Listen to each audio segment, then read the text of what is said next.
Welcome to week number 8 of Turn Up Bear Down. This week we look at the Chicago Bears matchup against the San Francisco 49ers. And we're here again with Matt Jansen on a late Saturday night. What's going on? Oh yeah, we're feeling the good vibes. It's a fall weekend. Potential game we can win this weekend. Winnable game for us. Winnable game this season. And a lot of the games that we've lost have been against really good teams, and I don't think we should downplay that. But Yeah, we're just not a anyway, playoff team.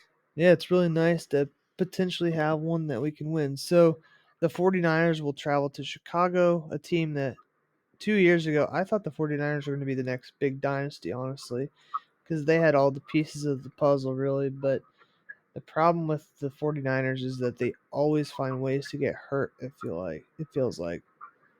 So Running back position's been beaten up a bunch in years past for sure. You know, again, I mean they haven't had a quarterback since Cap that really commanded that offense how it should be. So yeah, you're right. Injuries and they really haven't found the quarterback to run that dynasty. Maybe it's Trey Lance. They thought it's Jimmy G. I don't know about Jimmy G. And still to this point, I don't think he's a bona fide starter. I don't know. What do you think? Is he a bona fide starter? I think he does all right when he's not hurt. He, He is he in tends the to get top hurt a 20? lot too. In the top 20 quarterbacks right now? Top 20? I say That's where I'm just like, I don't huh. know. I don't think so. I think he is. There's And I that's mean, all he obviously Trey has. Lance. They're gonna have some run packages around him. You know, Yeah. extremely slippery and dangerous with the ball in his hands. So Mhm. just waiting to see how they want to play that. Do they want to do some RPO stuff? Are they going to want to incorporate how many snaps is he going to get? I just saw that for this week, so obviously he's going to consume most of those, but I'm sure they're going to have some Trey Lance stuff to sprinkle in. And how effective is he going to be when he's in the game? He's been a spark for their offense this year at times. So. Yeah. Well, hopefully we cover that deep ball because I know he's come in and thrown a couple deep balls in some other games. Hasn't really done a whole lot other than that. So, but it'll be interesting. So let's look at some of these key players or keys to the game first. I believe that the Niners' defensive pressure on the Bears is going to be very important, just like all the other teams that have beaten us this year. If you pressure Fields or whoever's playing quarterback for the Bears, it becomes very, very challenging for us to do anything. Can the Niners sustain drives? I watched a few of their games just here and there. They need to really get this offense rolling and sustain drives in order to do that. And then can they revitalize the style of play that they had going into the Super Bowl 2 years ago? And I know last year they lost a lot of their starters through various injuries, but there should be something about wanting to be back to what they were not so long ago with a lot of the same players. For us, I think we need to establish the run to get the things going going the way that we would like.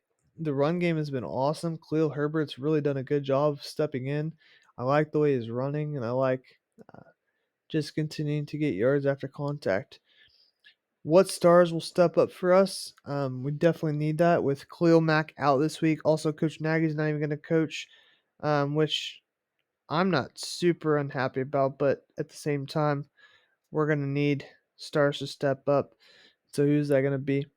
And then just give Justin Fields a chance. The guy has been running for his life. It's pretty frustrating to watch. A lot of things that are happening aren't really his fault.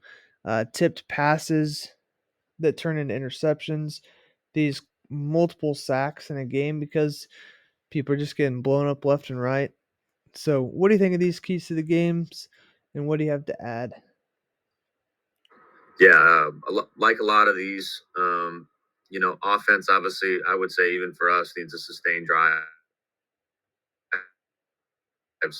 Be obviously a plus for us. We've shown that, a negative game script, it's hasn't worked in our favor. We're not necessarily a air grade.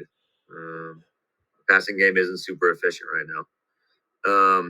You know what? Like, I'd like to see us get more on second down. I thought we were really conservative in our play design and then our play call on second down last week. And I know, we were down quite a bit and we wanted to try and get the run going. I totally understand that. Hoping that it's a closer game throughout so we can maintain the running game. I do think that's an important part. We don't want to become one dimensional, especially early again. And it's just not going to bode well for us. Secondary honestly needs to step up. Deebo Samuels is nice. Brandon Ayuk can play. Obviously, it's nice that we don't have to see Kittle. That'd be brutal. Elijah Mitchell piece and San Fran always runs the ball pretty well, regardless of who's back there. Yeah. If Jimmy G's back there passing, if you give him all day, he's capable of slicing you up. So he's not mobile. You have to get to him, get off the spot, and kind of starts with Eddie Gold. Guys like Robert Quinn and Bilal Nichols. It's going to be, if Akeem Hicks plays sparingly, I mean, we're going to need everybody with Khalil Mack out. So those are a couple of keys that I had. Yeah, no, for sure. And we're going to have to make the most we can out of our drives. I know you said sustain drives, but like, we really just need to turn things into points. I'm tired of being a team that can't score more than the league average of 24 each and every week, because it's hard to win a lot of these games when you have hardly any points to back it up. So let's move into some key players. For the 49ers, obviously it starts up top with Jimmy Garoppolo. Will he play well? Can he get them rolling in this one? Nick Bosa is an amazing talent on the defensive side of the ball for the 49ers. Will he put the pressure on Fields and kind of be a repeat of what we've seen Fields running for his life throughout the game? Deebo Samuel, I think, could have a huge game in this one because I just don't think our secondary is that good. And then for us, I'm looking for Fields to have this breakthrough like performance because we just haven't seen enough of that yet with him. We know what he's capable of, but it just seems like the offense can't make it work. Khalil Herbert, I think he's going to be a starting running back again this week, and I want to see just the continued growth of what he's all able to do. And then Darnell Mooney needs to make a few big plays. I know he made that one against the Lions a few weeks ago, but it just kind of feels like he hasn't really done so much this year. So, what do you think about these key players? Who are some other people that you would have in mind? Yeah, I mean, JF1, he's got to have a bounce back game. I feel like this is a respond game here. His QB 1.8, so hasn't been a great start to his rookie year. 2 touchdowns, 3 if you count the rushing touchdown, and 6 picks. So, obviously we weren't expecting gaudy numbers when he played, but to be 2 touchdowns, 6 picks, he's got to take care of the ball. And that starts with tomorrow, during the game. Yep. Also, Mustafa, our tackles. I really feel like both of our guards are solid. Jason Peters got to hold up. Who's going to be at right tackle? Because the experiment last week was obviously, in my opinion, an inexperienced coaching move. I really don't see, especially with Rick Trigger, why you even did that in the first place. It just doesn't make sense to me. Maybe there's some miscommunication, but. Yeah.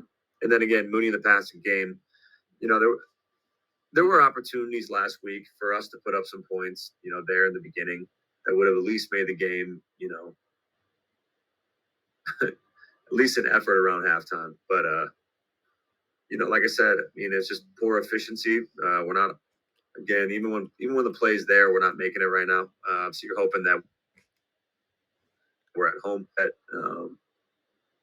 hopefully we're a little bit more engaged and ready from the jump. I think what the first 2 quarters look like for us offensively are huge. Yeah.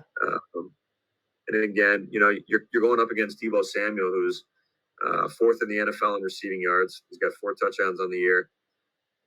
He's also second in the NFL with 108 yards per game. So, Dang.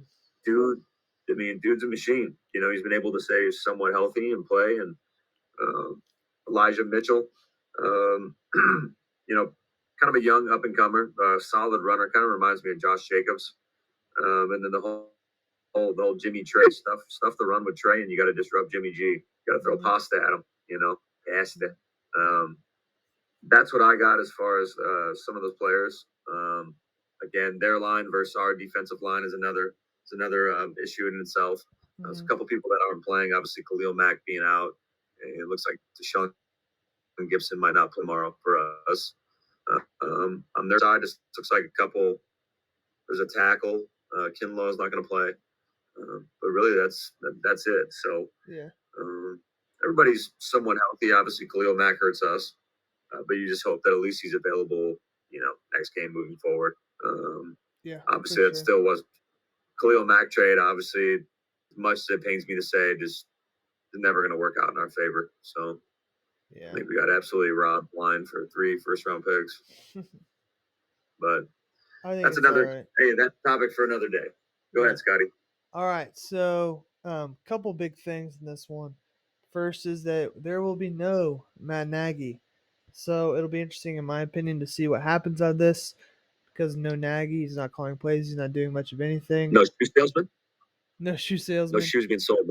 Yeah. So, and then we've talked about this already, but it's really cool that my dad actually coached Chris Tabor in tennis, and so the Bears head coach was actually coached by my dad in another sport, but still, that's just a really cool thing to come from. Chris Tabor, who hails from St. Joseph, Missouri, where we actually both have worked and met. So, local connection there, local plug. It's always great. There's a lot of families here that know Chris Tabor. Yeah. Happy for him. Just been a special teams coordinator for a long time, and obviously someone who wants to possibly be a head coach one day, and he gets his opportunity tomorrow. So happy for him, and I hope the team performs well so he can have a good experience while he's doing it. Into our prediction. Here's my prediction. We've talked about this, but I'm going Bears 2017. I don't know that that'll be the spread or whatever, but I feel like the Bears get around 20 points tomorrow. I think it'll be a close one no matter what happens. And I'm really interested to see if the 49ers will play more Trey Lance. But I guess it's Garoppolo, so I don't think he's going to play a lot. I mean, unless the circumstance comes to running the clock out or trying to, control the clock. So I'm actually going 6-3 Bears. No, nice. I'm going 18-17 Bears. I don't. Obviously, our offense is. I don't trust our offense to score 10 points a game. So for sure, gotta have some turnovers here. Hope that the D shows up, and there's some sort of. Obviously, last week didn't generate any turnovers, and I told you. I mean, that's everything. We're generating turnovers. We're a different team. When we're not, we're just average Joe. So, that's going to be a big factor. Can we force some turnovers? Is the weather going to be a factor? Excited to watch. Obviously, I'm just like you. I'm excited for maybe Justin to bust out.